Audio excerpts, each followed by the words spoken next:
انسانی زندگی میں دعا کی اہمیت بہت زیادہ، اللہ نے دعا کی اہمیت کو بتایا ہے اس طریقے سے کہ دعا کو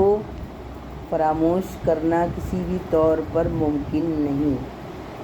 اظہار بندگی کے لیے اللہ پاک خود اپنے بندوں کو دعا مانگنے کا حکم دیتا ہے۔ اس میں کوئی بھی شک نہیں کہ دعا اظہار کا مؤثر وہ طریقہ ہے کہ انسانی زندگی سے دعا کو خارج اگر دعا نہیں کی جائے تو اس کا دامن بالکل خالی ہو جائے گا۔ ایون یہاں تک کہ غیر مسلم بھی روز اول سے جس دن سے دنیا قائم ہوئی انہوں نے بھی دعا کو اپنی زندگی کا حصہ بنایا ہوئے ہیں۔ وہ دعا کا آغاز حضرت آدم سے ثابت ہے۔ حضرت آدم علیہ السلام نے دعا مانگی اپنے اللہ سے، اپنی نافرمانی جو ان سے ہوئی تھی اس کی اللہ سے دعا کیا کہ اللہ ہم کو معاف کر دے جو ہم سے غلطی ہوئی ہے۔ تو آدم علیہ السلام سے ہی دعا کی اہمیت ثابت ہے اور یہ ہمیشہ سے ہی ابن آدم کا شعار ہے۔ ملائکہ بھی اللہ پاک سے دعا گو رہتے ہیں اور بھی جتنی مخلوقات ہیں دنیا میں وہ بھی اللہ رب العزت کی ثنا بیان کرتی ہے، تعریف کرتی ہے، اللہ کی تعریف بیان کرتی ہے۔ اور انبیاء اکرام نے بھی دعا کو اپنی زندگی کا حصہ بنائے رکھا۔ اور قرآن کے اندر کچھ دعائیں ایسی بھی ہیں جو اللہ تعالیٰ نے صرف حضور اکرم محمد صلی اللہ علیہ وسلم اور ان کی رسالت سے امت محمدیہ کو سکھانے کے لیے ارشاد فرمائی۔ جس طرح سے کئی مقامات پر آپ صلی اللہ علیہ وسلم کو حکم فرمایا گیا کہ ان الفاظ میں آپ دعا مانگے، ان کو بتایا گیا۔ یہ سورہ اخلاص میں ہے، سورہ کافرون میں ہے، سورہ فلق ہے، اور ان میں جو آیات قرآنی اسی وضاحت کے ساتھ میں اس میں بیان کیا گیا ہے کہ اس طرح سے آپ اس کو پڑھ کر آپ دعا مانگیں، یعنی دعا مانگنے کا اس کے اندر بتایا گیا، اس میں اپنے رب سے دعا مانگو، دعا کی اہمیت کو بتایا جا رہا ہے وہاں پہ۔ تو قرآن میں فرمایا گیا ہے کہ خبر فرما رہا ہے اللہ کہہ رہا کہ اے پیغمبر محمد صلی اللہ علیہ وسلم تم دعا کرو اے رب ہمیں بخش دے۔ قرآن کے اندر ذکر ہے کہ اللہ کہہ رہا ہے وہاں پر اپنے رسول سے مخاطب اللہ ہے اور وہ کہہ رہا ہے کہ تم اس طرح سے دعا کرو کہ اے رب ہمیں بخش دے اور ہمارے حال پر رحم فرما، تو سب رحم کرنے والوں سے بہتر رحم کرنے والا ہے۔ یہ قرآن میں سورہ مومنون کی آیت جو 115 آیت میں ہے، یہ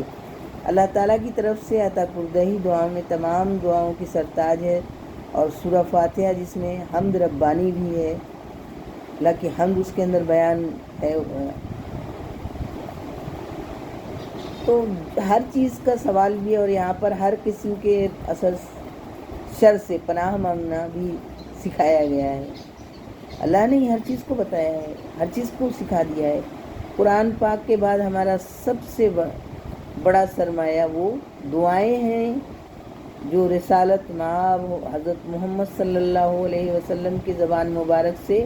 ارشاد ہوئی، ان کا بھی وہی مقام ہے جو کہ قرآن دعاؤں کا ہے۔ ہمارے پیارے نبی محمد صلی اللہ علیہ وسلم نے اس کی تلقین کی ہے۔ آپ صلی اللہ علیہ وسلم کی زندگی کے ہر معاملے میں دعا کا خصوصی اہتمام آپ حضور صلی اللہ علیہ وسلم کیا کرتے تھے، اور ان کے دعاؤں کے یہ سب بات ثابت ہوتی ہے کہ یہ دعا جو ہے دنیا و آخرت کی کوئی بھی بڑی سے بڑی اور چھوٹی سے چھوٹی بھلائی ایسی نہیں جس کی کہ آپ صلی اللہ علیہ وسلم نے دعا نہ فرمائی ہو، دعا نہ مانگی ہو اس کے لیے۔ اس طرح کوئی بھی بڑی سے بڑی اگر اور چھوٹی سے چھوٹی اگر دعائیں مانگنے کا جو ہے اللہ نے اپنے رسول کے ذریعے سے وہاں پر، اور اللہ نے اپنے رسول کو بھی بتایا اور رسول کے ذریعے سے اس کی امت کو بھی یہ طریقہ بتایا گیا کہ اس طرح سے آپ دعا کو مانگیں۔ تو دعا کی اہمیت اس قدر ہے کہ دیگر مشرکین میں بھی اپنی عبادات میں دعاؤں کو ایک لازمی جزو انہوں نے بنا لیا، وہ بھی دعا مانگتے ہیں، یہاں تک کہ بعض مذاہب کی عبادت محض دعا تک ہی محدود ہے۔ بعض ایسے مذہب ہیں کہ ان کی تو صرف عبادت جو ہے صرف دعا ہی ہے، اور امت محمدیہ کے نزدیک خیر و شر کا ایک بہت بڑا معیار خود حضور صلی اللہ علیہ وسلم کی دعاؤں کی شکل میں موجود ہے،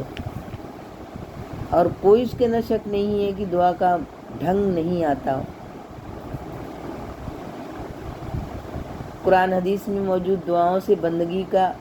قرینہ سیکھنے کی ضرورت ہے لوگوں کو، اور قرآن پاک میں خود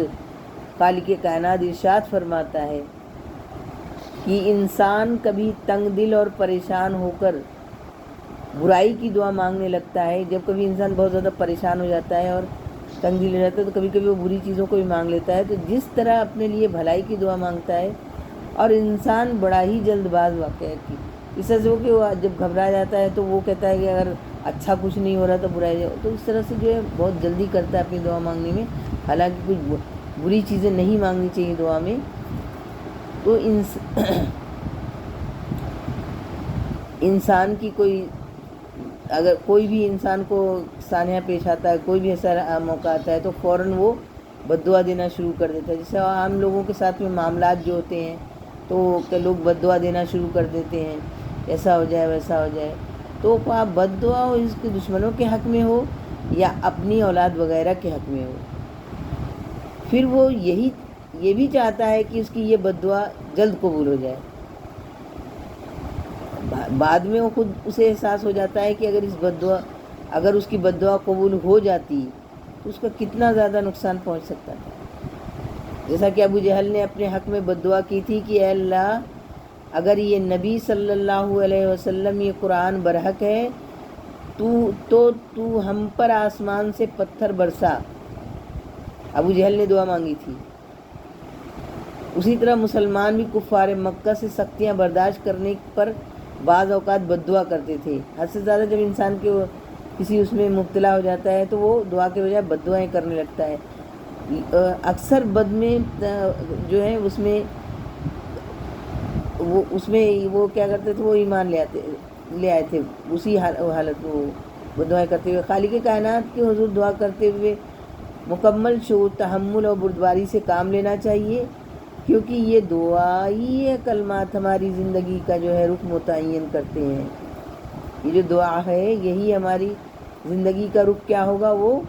طے کرتے ہیں۔ تو اس لیے وہاں پر کبھی بھی حالات اگر بد سے بدتر ہو جائے، نہ اپنے حق میں بد دعا کرے نہ کسی اور کے حق میں کرنا چاہیے، بری دعا نہیں مانگنا چاہیے۔ اب رہا سوال کی قدرت کی طرف سے نفع و نقصان بھی ملتا ہے، تو ہمیں بارگاہ خداوندی میں ہاتھ اٹھاتے ہوئے مکمل ہوش و حواس سے کام لینا چاہیے۔ یہ نہیں کہ بدحواسی کے عالم میں ہے، کہیں پر بہت زیادہ ہے، ان کا دل دماغ کام نہیں کر رہا تو انہوں نے جو ہے کچھ بھی اپنے رب سے مانگنا اور کچھ بھی کہنا شروع کر دیا، جس کے اندر کی ان کے مفہوم اور الفاظ وہ بد دعائی کی شکل میں ہوتے ہیں۔ اور یعنی نیند کی حالت میں بھی دعا کرنا ٹھیک نہیں ہے، کیونکہ وہ انسان نیند آدھا اس میں مردہ ہوتا ہے۔ تو حضرت عائشہ سے روایت ہے کہ حضور صلی اللہ علیہ وسلم نے فرمایا، جب کوئی شخص اس کو اونگ آ جائے یعنی اونگنے لگے تو وہ نماز پڑھ رہا ہو تو اسے چاہیے کہ لیٹ جائے۔ اگر اس کو اونگ آ رہی بات ٹائم ہوتا ہے نا، تلاوت کرتے ہوئے بھی اونگ آنے لگتی، وہ آنے لگتا ہے، تو اس میں وہ کیا کرے، وہ پھر اس کو بند کر دے، یا نماز ہی پڑھنے کے بعد اونگ آئے تو وہ پھر اس کے بعد میں لیٹ جانا چاہیے اس کو۔ اللہ کے رسول نے بتایا، جو عائشہ سے انہوں نے اپنے اس طرح سے بتایا کہ اگر اس طرح کا کچھ معاملہ آتا ہے کہیں پر تو اس کو لیٹ جانا چاہیے، یہاں تک کہ اس کی نیند جاتی رہے۔ وہ لیٹ جائے گا تو اس کی نیند چلے گی، کیونکہ وہ تب تھوڑی دیر کے لیے جو ہے وہ اونگ آنے لگتی ہے۔ جب کوئی نیند کی حالت میں نماز پڑھے گا تو یہ نہیں سمجھ سکتا کہ استغفار کرتا ہوں یا اپنے آپ کو دعائیں دے رہا ہوں۔ نیند کی حالت میں کوئی کیا بڑھے، وہ نیند کی حالت میں دعا کا کوئی عبادت کو کوئی معاملہ بھی نہیں بنتا ہے۔ تو کہنے کا مطلب ہے کہ آپ جب ہوش و حواس میں پورے ہوں تب اللہ سے جو بھی مانگ رہے ہوں پورے ہوش و حواس میں مانگیں، اور اللہ سے جب بھی کچھ طلب کریں تو یہ سوچتے ہوئے طلب کریں کہ کیا طلب کر رہے ہیں۔ دعاؤں کا مطلب یہ نہیں کہ آپ کچھ بھی مانگ رہے ہیں، کسی کے لیے جو بھی مانگ رہے ہیں اگر وہ قبول ہو جائے تو پتہ چلتا ہے کہ ہو سکتا ہے قبول ہو جائے، اب وہ جو مانگنے والا اس کے حق میں ہی وہ بری ثابت ہو جائے دعا۔ تو احادیث کی روشنی میں دیکھا گیا ہے کہ دعا کا اہتمام کس طرح کرنا چاہیے، اور یہ بھی سب سے پیاری بہت ساری ایسی دعائیں ہیں